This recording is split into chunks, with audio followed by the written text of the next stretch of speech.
question, Sarah, I've been doing this 4 to 6 months, and I'm really feeling my inner being, and sometimes I think it's not real. And also I've had this feeling that... That's doubting. That's doubting. And in doubt, whether it's real or not, you can't get it. If you want something but you doubt it, you're not in a place of receiving. So you can't get there from doubt, and we can't talk you into it. Right.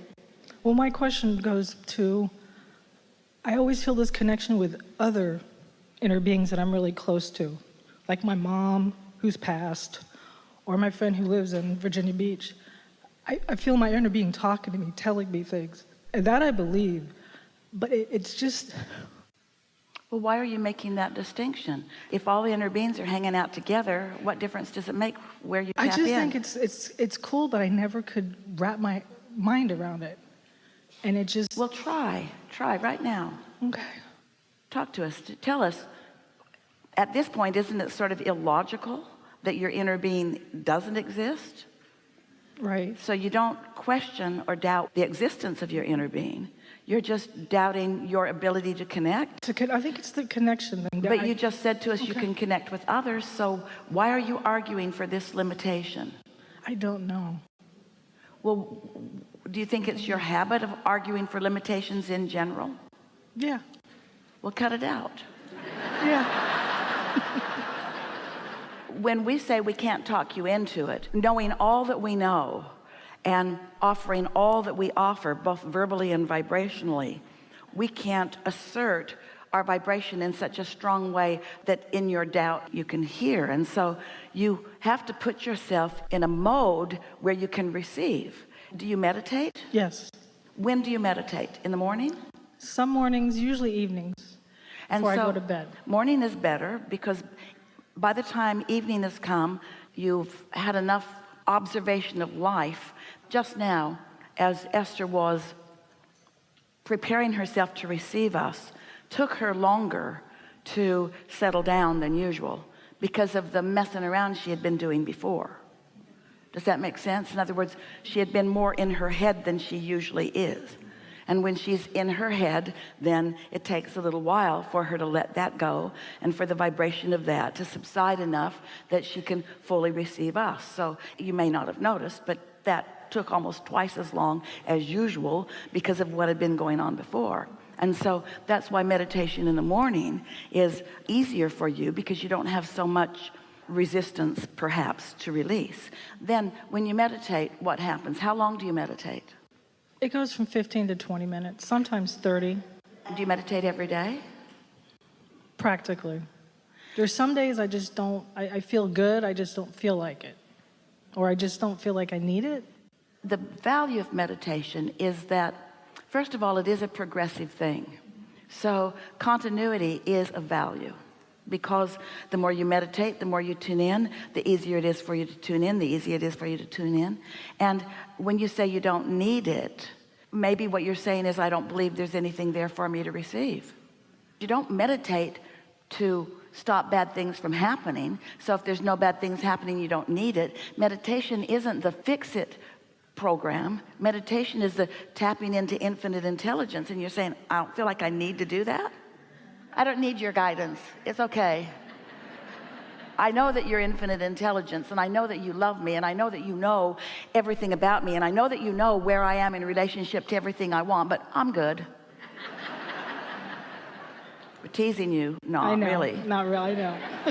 So when you do meditate, are you able to quiet your mind? The majority of the time. I've gotten better, but I still have things that, zip in, but then I shove them to the side. So what you're explaining to us here, and it's all right, because a lot of people are in the same place. What we're actually hearing you say is, I go through the motions of aligning, and since I go through the motions rather than actually doing it, I don't really believe that my inner being exists, and that's why I don't connect up with it. Because you're sort of more going through the motions. Really, if you knew that infinite intelligence, that your inner being is right there, aware of you, knowing everything you want and ready to offer to you impulses, don't you want to tune into that? And so somebody says, oh, sometimes I meditate, sometimes I don't. We know we haven't conveyed the message to you in a way that we want to. Oh, we're conveying, you're just not hearing. You see, what we want to hear you say, do you meditate? I wouldn't miss a day. It tunes me into the frequency of source energy. So your question really ties together, doesn't it? So what was your question again? I don't remember. It's about just inner being. It's that connection, the inner, and the. Can you tell me how I can connect with my inner being? And we say, meditate. Do you meditate? And you say, yeah. Do you have any other ideas, Abraham, besides the way that's sure to work? Not really. You're connected to your inner being often. We're playing with you. You are often connected, but we're just responding to your question. And you can always have a stronger connection. Esther said to her sister the other day, I don't know why I don't just be Abraham. Why don't I just hook up to infinite intelligence and just walk around and love? And Jeannie said, I don't know, why don't you? We don't want that. We don't want you to set aside your physicality. It matters a lot. But we do want you to have joy, and that requires connection. And we do like it when you have clarity, and that requires connection. And we do like life to be wonderful for you, and that requires connection. We do want you to fulfill your purpose for being here, and that requires connection. We do want you to live happily ever after, and that requires connection. This is exactly it.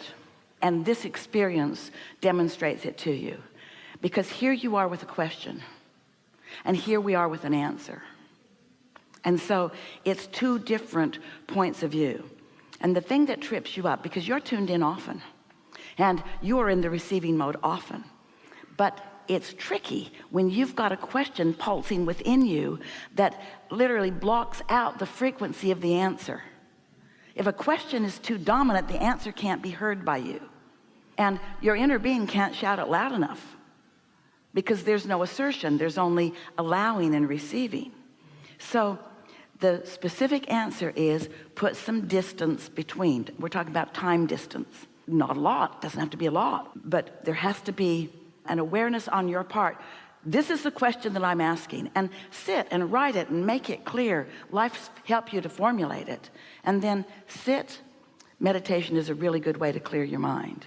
But don't sit to receive the answer during meditation. Sit to clear your mind during meditation. Let meditation be meditation. And as you sit to clear your mind, sometimes at the end of meditation, or sometimes following meditation, you receive the answer. And often, it's a day or two later. And you know what the best thing is? You see, words don't teach. It takes a lot of words to get a concept across. But life experience gets it across fast, especially when you know what you know. So if you're clear about your question, did you hear us earlier when we said the question and the answer are equivalent in terms of their oomph? And so if you have a really strong question, there's a really strong answer. And in your non-resistant state, something will come. Maybe you'll receive it through words. Maybe it will be demonstrated through life experience. Sometimes what trips you up is that you want it to be so obvious. You want to do what Esther's doing. You want to receive it in this way. So you don't let it come in any other way.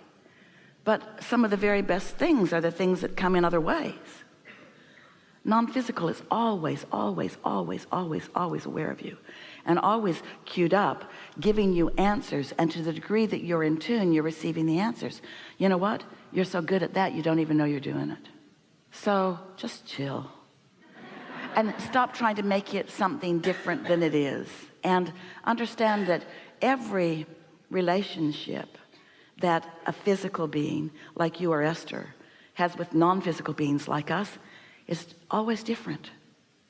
Esther would hear others describing their sort of similar experience, and she'd say to us, Abraham, why are they lying?